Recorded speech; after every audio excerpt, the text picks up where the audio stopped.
So hey there, this is Pete Lavasser with the Rust Project's content team.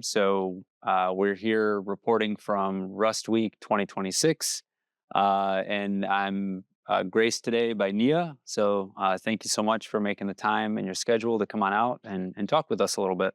Thank you. I would love to. It's such an interesting thing that how the Rust project has been trying more lately to do outreach, and I'm happy to be a part of it. Cool. Yeah, it's great to have you here. So could you tell me like a little bit about yourself, kind of your path, your journey to sort of end up sitting in the seat here, next to me? That's a complicated question, but I'm happy to go into that. So my involvement in Rust is a series of fortunate accidents, more or less. I started out of programming quite a while ago. My first language was Python, just learning it mostly because I thought it was fun and a nice pastime. Then at some point later, I had gotten more into like the DIY side of things. I got into Linux. I wanted to get Linux to run on a bunch of things, Hmm.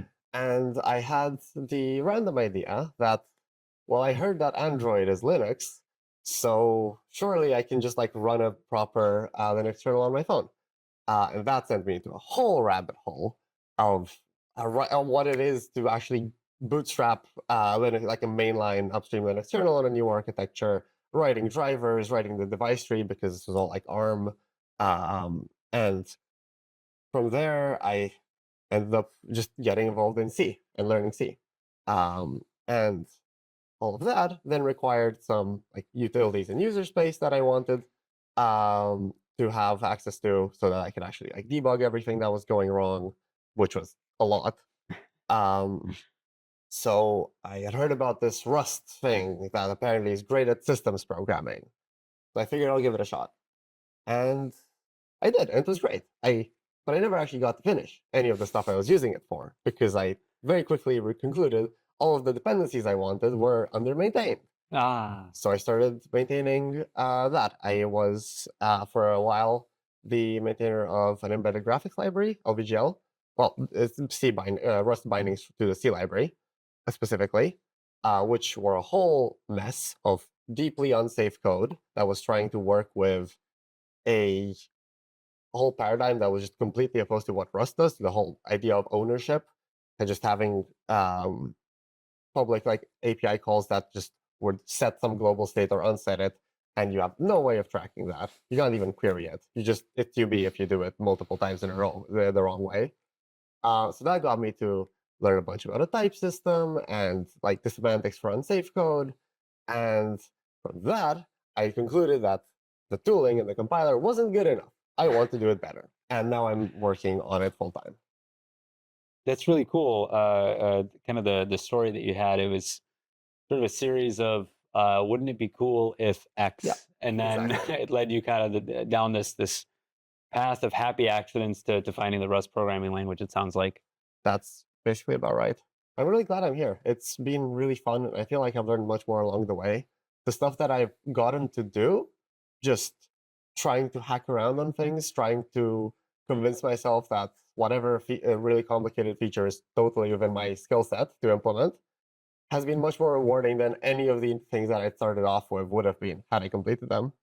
So you kind of started off with like, I want to do project X, and in the Mhm. process of doing that, you realized you had to do Y, Z, Exactly. or Z. Okay, we're in Europe, but Z, whatever it might be, to get that way. Did you find that your sort of path to learning these things and getting onboarded and being able to do them was like, did you find that easy, challenging?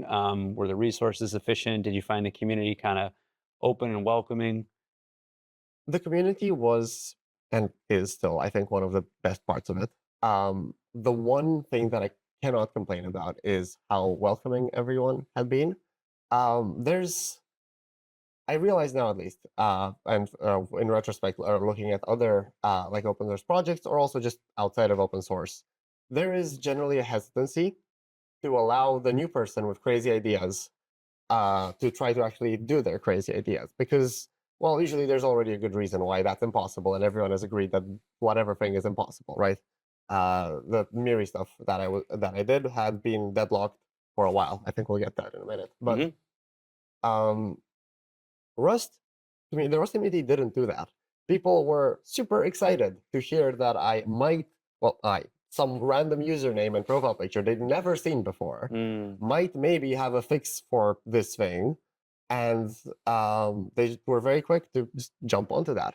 The Mm. resources, the resources, like, in terms of pre-existing, like written works and such, are more complicated. There's a lot of written stuff about Rust, about the Rust compiler especially, and the internals.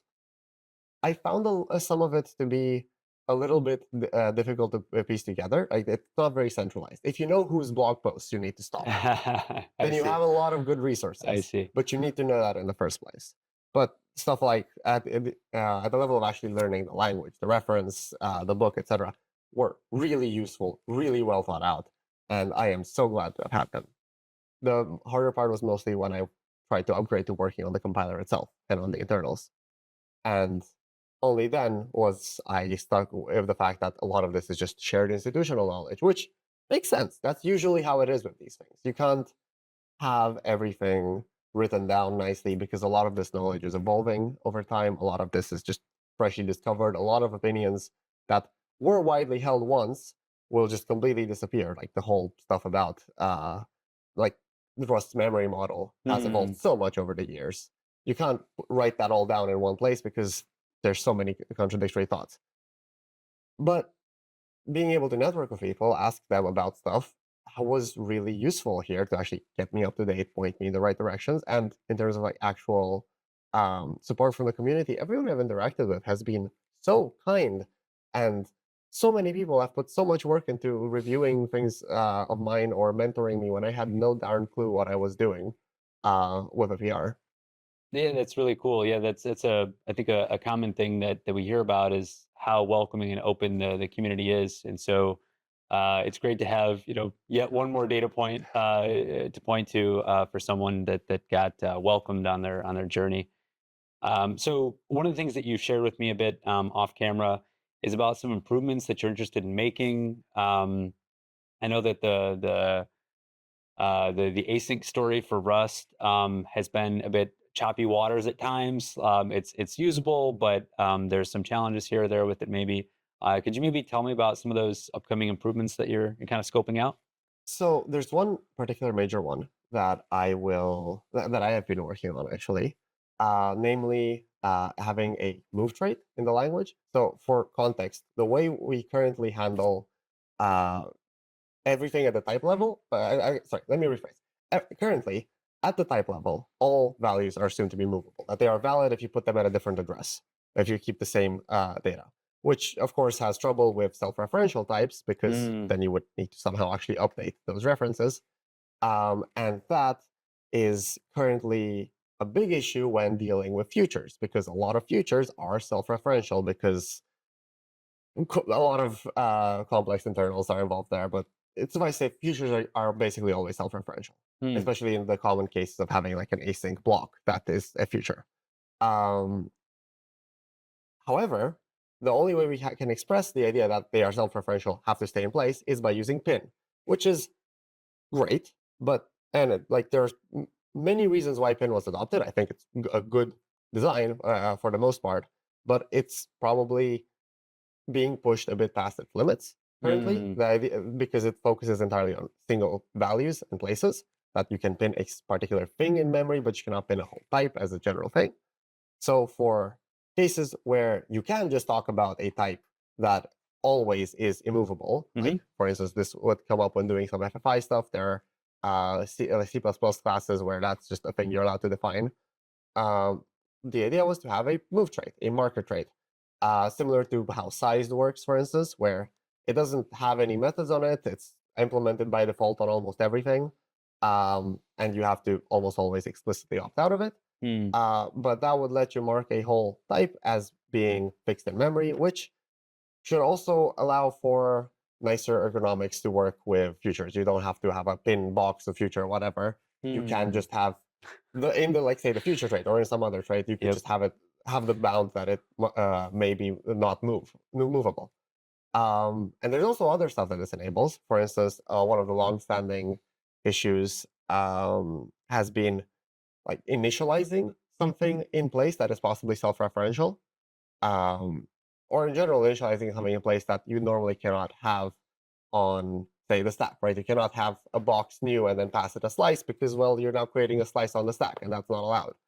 So making something like that has always been a pain of like creating a vector and then filling that up and then using whatever method call to like just magic it into a box of a slice.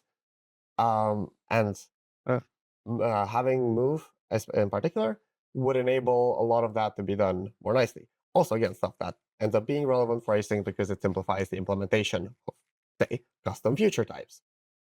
So it sounds like this move trait would help not only with the case of futures, the case of async for Rust, but it seems like it would also help with FFI, which for myself personally is very interesting because I work in automotive, brownfield projects. There's a lot of existing software that exists. So this could help in those cases as well with FFI when interacting with C and C++ from what I understand. Yeah, my C++ isn't the freshest, so correct me if I'm wrong, but I believe C++ does explicitly let you require that moving a type or a value of a type in memory requires passing like having like a custom move. I'm not sure what the right term is. Not constructor, I don't think, but So I've yeah. also my C++ has also gotten rusty, and in automotive, it's very typical to be on older standards. Like I C++ see. 14 is like Right. cutting edge. Okay. So there are things that I just may never have touched. But yes, it's for certain other users of FFI that are trying to do brownfield projects. It sounds like that are able to use a bit more modern versions of C++. It sounds like it could be a very handy thing. Yeah. Cool. Very cool to hear about. So then the other thing I wanted to chat with you about is you've kind of shared with me some of your ambitions for an effect system and Rust and HKTs, which I think you'll have to help share with me and maybe Oh explain to boy. everyone. But what are the advantages of these sorts of things for like a maybe like your typical Rust programmer? And how do they work? I guess maybe Yeah. at a very brief level, but enough to be understandable to like say the likes of me. So effects in particular are probably the more realistic of the two goals, and the one that I actually have some people on board with at this point. The idea is that at an abstract levels, at an abstract level, functions are more than just a list of arguments and a return type. For instance, in Rust, we have the idea of constant functions, which can be evaluated at compile time. We also have, for instance, also encompassing effects, but something that we don't explicitly mark is whether a function might panic. That's something that it can do that isn't normal, that would like something that it can do that affects state in some way, right? If you look at languages like more on the functional side, there's Haskell, which kind of models effects for monads. That's a whole thing. Um, but the idea is that you could have these things like being a constant function, possibly panicking, possibly being async. You could model these all in effects, which there's a lot of, again, random mathematical theory behind this with effect handlers and how exactly that maps onto the types. But the short of it is, you can statically assert you could statically assert, for instance, say that a function might or might not panic if you had an effect system. Or you could have your own custom, what is it? You could have your own custom implementation of something like async if you want it to work in a different way instead of just having a feature that is pulled. You could do this. Heck, you could even do stuff like messing with const code and having effectively macros that are just plain Rust code. So that's also its own initiative that's being discussed. And the hard part here is this is a lot of new stuff. You need to have like a whole new subsystem in the compiler to handle this. You probably need new syntax for this. And also you need to not break the existing async or const code. Mm. So how do you do that? Backwards compatibly. I was speaking to some people on the types team, LCNR notably, And the conclusion was that this seems very interesting. It might be feasible. It probably requires a pretty deep refactor of how we handle item signatures and types inside of the compiler. So that would be a whole project, but it's one that I would be really Mm. happy to get into. Um, as for the other point regarding HKTs, that's again a strictly functional programming language concept, higher kind of types. Um, it's effectively um, something something akin to superpowered traits, where you can have, well, I guess the most generic explanation for this would be basically traits that are generic over traits. Um, Okay. so that also has the complexity problem of being a pain to implement. But there are languages that do this. Again, Haskell is notable as like the big one that does this, but a lot of functional languages have similar concepts, where effectively what this allows you to do is write stuff like monad, which is explained very poorly in most documentation, in most like the docs for these languages. But it means you can model whether, for instance, a function does I/O at all ever, and so you can just statically guarantee, yes, if I call this function, no global state will be touched. Period. This overlaps a bit of effects in how it can enable like static guarantees about what stuff might do. There's some differences. Effects are mandatory. You cannot have a function that say is async without that propagating back unless you define a custom handler for that. Whereas it is theoretically possible to do. It's theoretically similar to cheat in that way with just something like a monad, but that's how do I phrase it? Having higher kind of types would just allow us also in the standard library to simplify a lot of logic. We have a lot of repeated things. A lot of collections have a map, for instance. There is no way to generically express this function takes a t which is mappable. I don't know what the semantics of that map is. I don't know if it's an option or a vector or a whatever, but that's not a nice thing you could implement right now in Rust at all. You cannot say that that is something that you can have generically over all the collection types. You can kind of do this with iterator. That's basically what Rust does. We emulate like functors and monads with iterators. That works. That's great, but it is a semi overhead. And my very biased self would appreciate having a few more of these Haskell features.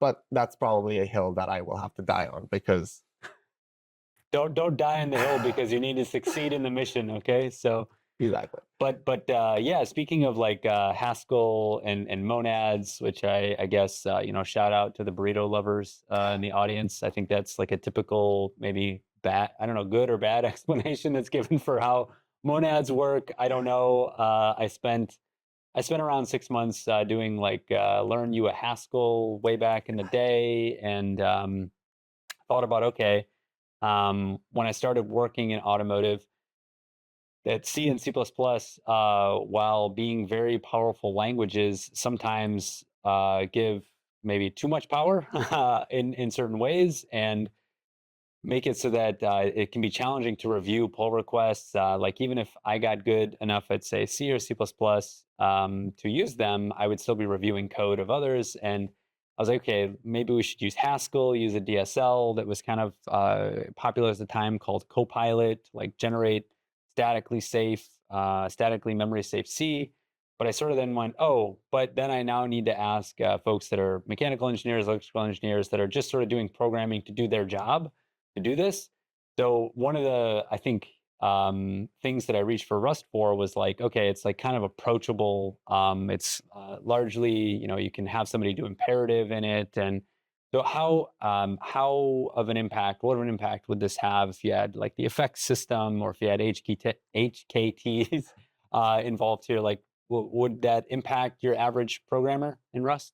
That depends on how we add them, but any proposal, as a general rule in Rust, needs to be backward compatible, which also Mm, usually means that if we're adding a new thing, it's fully opt out. Well, I guess fully opt in, opt out of both from. It's not something that you usually have to use. Um, Rust, one of the strengths of Rust is the fact that it lets you approach it from a lot of paradigms. You can write it very imperatively. You can write it functionally. You can encode all of your logic in the type system, and have the compilation be entirely be 80% of the actual computation of whatever you are doing. That's all supported, and these paradigms don't really contradict each other too much. Hmm. And they can all be used somewhat interchangeably, even within the same program and the same project. That's one of the biggest strengths of the language.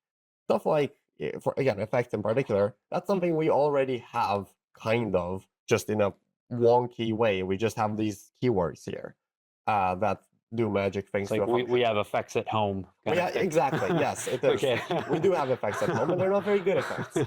Um, so any addition like this, again, as a general rule, it should not be breaking anything that currently exists. Hmm. Also, when it comes to like implementation in the ecosystem, that's a more complicated thing. But if my intuition is correct about this, it should be quite possible for a lot of libraries to implement what say proper custom effects or have um, higher kinded types and have those kinds of more complex traits in their public API surface without that requiring you to learn a whole new thing in order to use that library. I may be wrong, and if I am, then that's probably not going to happen. But So then you would be dying on the hill maybe at that point. I But would probably be dying on the hill because I love Haskell more than I love backwards compatibility. But I guess so like but speaking to that point, perhaps and I this is a bit of my ignorance on how things work in the Rust project with adopting new things. Might it be that some of this initially gets used, say, like within the compiler, within the standard library, kind of to shake it out a little bit and vet it before it would then be proposed more widely and made stable and those sorts of things? Or that's usually how this kind of stuff works. As a concrete example, right? Async is a thing that we've had stable and public facing for a while, since 2018 edition ish. Um, the underlying mechanism in the compiler is significantly more powerful than what is exposed. It's Hmm. the coroutine feature. It's currently unstable. It's probably going to be unstable for the foreseeable future. And if you were to enable that feature, you would get a big warning that it's incomplete and might cause your computer to blow up if you use it wrong, nasal demons, etc. So, like, there are things in the compiler that we prototype. So a lot of them end up getting stabilized. Move that I'm working on is going to start like that. Just Hmm. an internal thing in the standard library that we try to mess with in the compiler before stabilizing it. Um, and a lot of the features that people see are things that started off as internal unsafe compiler features. A lot of random compiler flags as well for optimization, where we can vet that they work as intended in the strict case of the Rust compiler and its dependencies, but we cannot actually make that guarantee yet about how it will behave in the wild or whether we want to make stable promises, right? Another thing is that keeping something internal to the compiler allows us to prototype with it, to make breaking changes a lot, Hmm. and figure out what exactly works, because we are the only stakeholders. The person making the change is also responsible for patching up the things that are broke. You can't do that on the whole ecosystem. You can't make a breaking change and then submit PRs to 30,000 crates to fix it. And even if you do, there's no guarantee they'll get merged. There's no guarantee that they aren't inactive and the author has moved on. Maybe it does get merged and then the release ships only in 2 years. Right. Um, Right. we try to do this. Sometimes there are smaller breaking changes that we have to make for, say, security reasons or because some API is just deeply broken. But what we usually do there is still find a way to absolutely minimize the damage, maybe use a deprecation warning, etc., and manually submit PRs to fix stuff that actually breaks. But yeah, there is a big emphasis on keeping things backwards compatible, and that is usually quite nice. And so anything like this would have to be prototyped internally extensively. So, I mean, for the folks that are watching this, would you say it's fair to say that like the like one potential future of the Rust programming language is contained within the compiler, and that if they want to see what that future might look like, I mean, they could, hint, hint, nudge, nudge, start, contributing to the compiler, look at the compiler. It's genuinely very accessible to contribute, especially smaller things, to the compiler, right? There's a talk at RustWeek, the one that's actually happening right now as we're recording this, I believe, that discusses like how it's actually very approachable to fix stuff in the compiler. It's not that hard. It's doable. You should try it. Find a small bug, try to fix it. Fail. You're gonna fail. That's okay. Someone will tell you why you failed, and will try to explain it to you, and you will have learned something in the It's process. welcoming, as Nia has said. So jump in, and people will be kind to you when they tell you that you're failing. If someone is mean to you and you want something that you actually put in effort into, ping me. I will yell at them. You heard it here first. But no, it is it is true that you can look into it and find a lot of stuff. We have a lot of like random unstable things at any given time.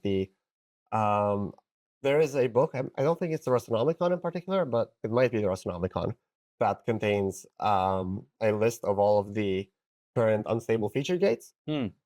There's a lot of them. Most of them are random API in the standard library that we're just not 100% sure yet is correct as is. But some of them are really deep, interesting features. There's a lot more than just the one size trait internally. That's been debated a lot recently because there's multiple ways you can actually think about it, like how sized a type really is. Like, do we know that statically? Do we know that at runtime? Do we know that at runtime by performing some custom operation on it? Do we just never have any darn clue, etc.? That's a thing that probably will be stabilized one day, but it requires so much more bite shedding and workshopping of the actual core feature. Not to mention that we've spent at this point a good 30, 40 hours of programmer time figuring out a good naming scheme that won't get us stuck in something. Hanging out in the bike shed, Oh as yeah, it were. hanging out in the Yeah. bike shed. Okay. Figuring out a scheme that won't lock us into something bad forever. Got you. So I wanted to change gears and talk a little bit about the talk that you'll be giving here at RustWeek. I found it to be a very compelling title, which was FFI and Miri at 8,000 segfaults per second. I think if I'm saying it correctly.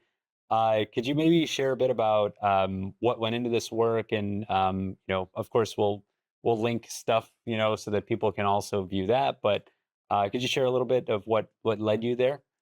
So what led me there is partially what I was talking about at the very start, about how I got into Rust. I mentioned I had started working on some embedded library and being effectively mad that the tooling isn't good enough. Miri is what I was referencing there. Because Miri is it's a tool to detect undefined behavior at runtime. It's a very good tool to do that. And in all Rust programs, assuming that you agree that Miri's idea of what is UB is correct, because that's its own rabbit hole of like what the actual rules are here in the very finicky edge cases. Miri catches all UB. That's amazing. That's incredible. I don't know if there are many things that can make that claim for other programming languages, especially not just the whole of the language. Maybe a subset, sure, could be formally verifiable or verifiable at runtime. But one of the things that doesn't support is FFI, or at least it didn't support, because FFI kind of goes in the face of everything Miri does. It's letting random, untrusted code that you know nothing about mess with your program state, mess with memory, mess with global state. And so the assumption had kind of just been that once you have done an FFI call, if you do that, you are kind of just stuck now, and you just have to accept there will be UB it can't catch. Miri will pessimistically assume what that call might have done, with a bunch of pretty please requests to say not have it spawn any threads that live after it returns into Miri or whatever, that are not actually possible to enforce. So I figured, okay, well, nobody has convinced me yet that this problem is impossible, so I'm going to do it. And I think I did. Specifically, I set up a way to track a lot more of what is happening at runtime when you are performing an FFI call. The details of this are going to be mostly in my talk, but in short, I abuse maybe Unix signals to have it so that every time during FFI that a memory access is attempted on like Miri's memory, on the memory that we care about, a segfault is triggered that we then catch, and then we do some nonsense to figure out what access actually happened. We use a disassembler for this. We disassemble the code at the instruction pointer, basically, and then do some magic to log that into Miri, and then continue resuming the code. So where normally you are probably used to your programs having at most one segfault, which is the sad case. Here, every memory access into Miri's memory would raise a segfault. 8,000 in that case is actually quite slow.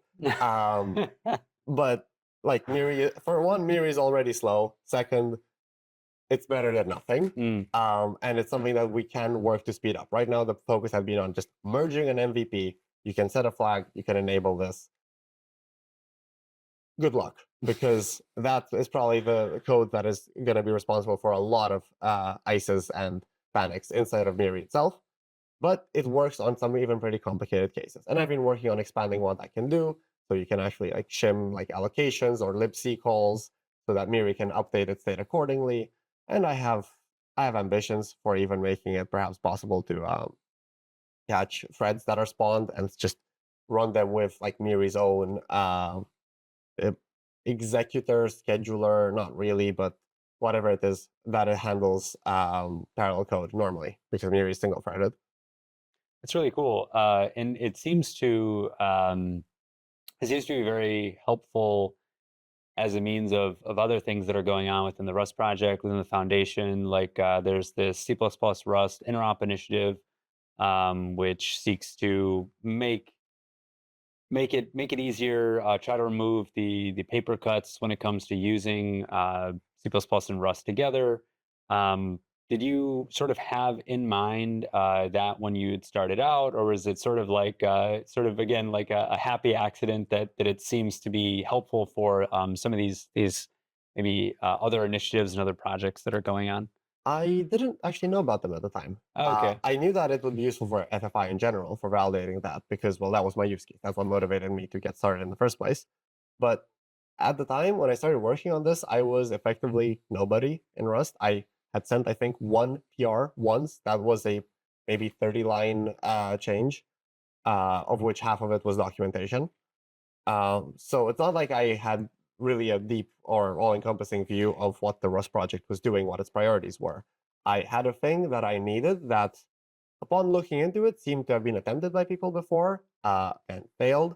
So I figured, I should just try and do it. But I'm really happy that it's helpful for more people. I've heard from quite a few folks that they're really excited about Miri being able to do more FFI and that this is useful for all sorts of things. I hear it now from you. I was speaking to someone from Microsoft last year, randomly out of nowhere. I thought my work was just whatever small PR that nobody will care about except the Miri maintainers, and then I find out, oh, apparently, like Microsoft also does stuff with Rust in the kernel, and they really like it when stuff is formally validated, or whatever other companies. I mean, I've had plenty of people reach out to me and share whatever use case. The Diesel folks, in particular, were actually testing their libraries with this or tried to test it with this. There were some issues that they ran into because their code does more than is currently implemented. Hmm. Importantly, callbacks, not merged that yet. I haven't written most of that yet. I've written some of that yet. It is a pain to actually support callbacks, but it's possible. And it is on the list of things that I will be working on as well.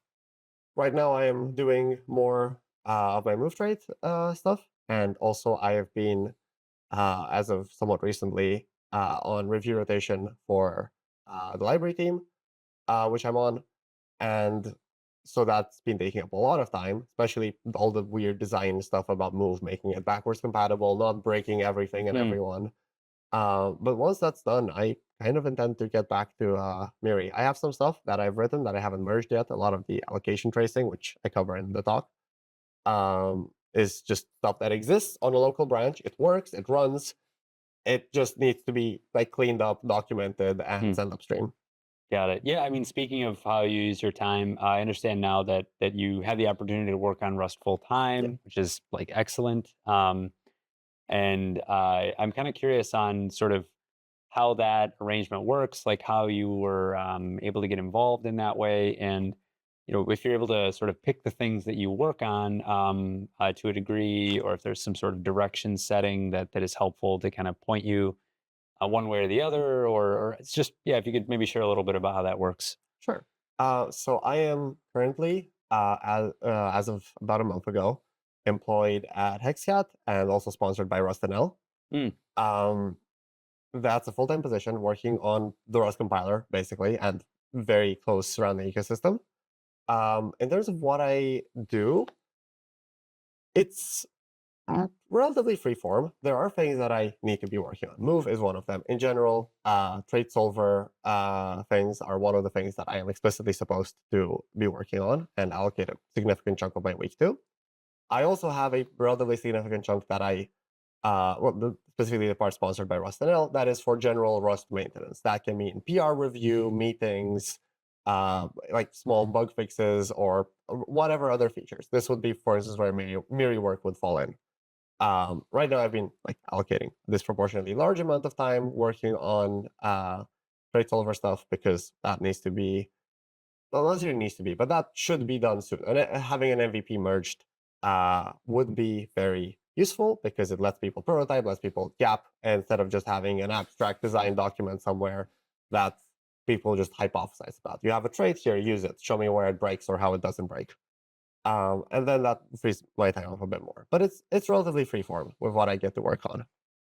That's really cool. Yeah, and there's so what is currently the Rust Vision Doc team that I'm a part of, but I think it will evolve to, or we will create something called the user research team, and we're doing um, a bit of our own kind of prototyping on what it would look like to run, say, a user study for a Rust feature that's being proposed for const traits. And so, yeah, I mean, when you sort of reach maybe that point, I think it could be useful as well. Like, now that we're not strangers anymore, we're chatting across from one another. Yeah, we should talk about some sort of study on that if you think it would add value with maybe there's one design direction or the other to go. Yeah, That sounds really interesting. You should tell me more about it over messages. I'm happy to look into that. cool. So Yeah. I'd be curious to join. Yeah. And I suppose we're reaching the portion where we're kind of wrapping up. But are there other things that you kind of are interested in sharing about that you're working on? Anything that you would like to talk about? Get more active contributors towards anything like that? Honestly, more contributors to Rust in general is always welcome. We it always. Come on, submit You that heard it PR, the here. one that you were thinking about earlier when I said that part. It's genuinely nice to see new people regularly. It's good to have a bit of fresh blood in the project because otherwise you just get these old calcified structures of people who have been there for God knows how many years, who just have completely decided that these are the things we will work on. None of the others are feasible or possible or whatever. It's good to bring some fresh perspective. At one point, I was the fresh perspective. I am glad for what I brought. I also realize that I cannot be a fresh perspective forever, Hmm. and we need more people involved. Also, there's always a space for having more people do reviews, work on like bug fixes. There are so many small bugs in the compiler Hmm. that you as a user probably don't run into very much because they're relatively niche edge cases, or that we patch before release because they just cropped up at some point to seemingly unrelated things overlapping in some weird way. And that is work. It is a lot of work, but it's also very fun and rewarding work because it feels a lot like just solving puzzles of like, how did this happen? How do you put these things together to cause this behavior that we never expected? And we, of course, try a lot to account for that, but there's always space for more people to look into that and to like give their opinions, or even just suggest things if they also want to come in and implement stuff. For standard library editions, there's a pretty straightforward mechanism of just submitting a change proposal. It takes 10 minutes to type up if you have an idea for something in the standard library, and we will then probably discuss your proposal within a week or so at the library meeting. Oh, cool. Yeah, that's really cool. Yeah, the thing that it sounds like is that we're hoping for more people that kind of have these happy accidents Yeah, down this yeah, path yeah. towards, oh, I might need this or that, and then they sort of arrive at the Rust project's doorstep with the next great idea that they want to bring Yeah. to reality. But still also review capacity. That is really nice. If you want to review stuff, if that's fun to you for some reason, I am sorry or I'm happy for you, but that's also very welcome. it takes all kinds in the world to make the world go Yeah, round. So I am very happy to review Rust code. There's a reason that I've chosen to try to put support behind Rust after having spent a long time writing other languages. So yeah, so if you're up for reviewing code too, it sounds like it's a great opportunity. So yeah, yeah. With that, so thanks very much, thank Nia, you. for taking the time today and sitting down with us. And yeah, so I'm sure again we'll have like a link to the talk that Nia will give, but maybe anything else that Nia comes up with, we'll link down below in the video description. So yeah, thanks so much for your time today, and thank you, kind viewer, for taking the time and sitting with us. So take Thanks. care. So bye bye. Cheers.